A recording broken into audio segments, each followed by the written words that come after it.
உங்களில் ஒருத்தியாக பாரதி வரதராஜன்.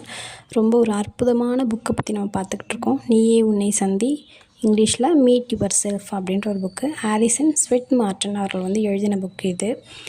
அவர் பார்த்திங்கன்னா புகழோட உச்சத்தில் இருந்தார். அந்த காலகட்டத்தில் அந்த நிறைய அவார்டு அவர் வாங்கியிருக்காரு. நிறைய நாடுகளுக்கு ட்ராவல் பண்ணியிருக்காரு. இதுமாதிரி ட்ராவல் பண்ணி அவரோட புக்ஸ் எல்லாமே ரஷ்யா, ஐரோப்பியா, ஜப்பான் இது மாதிரி எல்லா நாடுகளுக்கும் தெரிய ஆரம்பிச்சிது. எல்லா நாட்டோட மொழிகள்லேயும் அது ட்ரான்ஸ்லேட் பண்ணாங்க. அது மாதிரி ட்ரான்ஸ்லேட் பண்ணி அங்கேயும் நல்ல ஒரு ரீச் ஆச்சு அவரோட புக். அவரோட எழுத்துக்களால் மட்டும் இல்லாமல் இது மாதிரி முன்னோடியான ஒரு எண்ணத்தாலையும் அவர் எல்லா யங்ஸ்டர்ஸ் அன்னைய தேதியில் இருந்த எல்லா யங்ஸ்டர்ஸ் அண்ட் பெண்களோட எல்லாரோட ஒரு மதிப்பையும் அவர் வாங்கியிருந்தார்.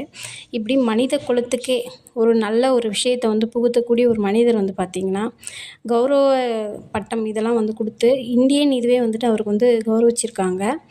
அவர் பார்த்திங்கன்னா தான் 74 இயர்ஸ் ஓல்டு அது மாதிரி இருக்கும்போது 1924 மார்ச் 10 அப்போ இறந்துட்டார். அப்போ இருந்த அமெரிக்க அரசாங்கம் அவருக்கு அவங்களோட கௌரவப்படி அவருக்கு இறுதி அஞ்சலியெல்லாம் செலுத்தியிருக்காங்க. அதாவது ஒரு பெரிய ஒரு தத்துவ ஞானிகள் இந்த காலகட்டத்தில் இல்லை அப்படின்றது இல்லாமல் இது மாதிரி இப்படி ஒரு மனுஷன் வாழ்ந்துட்டு இறந்துருக்காரு சொல்லிட்டு அப்போ இருந்த எல்லாருமே அவர் ரொம்ப பாராட்டோடு தான் அவரை சொல்லியிருக்காங்க. ஸோ வாங்க அடுத்த ஒரு இது நம்ம பார்க்கலாம். ரொம்பவே சூப்பரான ஒரு இது. Thank you friends. நன்றி. உங்களோட கமெண்ட்ஸ் ஃபீட்பேக்கை சொல்லுங்கள். லைக் பண்ணுங்கள், ஷேர் பண்ணுங்கள், சப்ஸ்கிரைப் பண்ணுங்கள். Thanks to all. Thank you universe.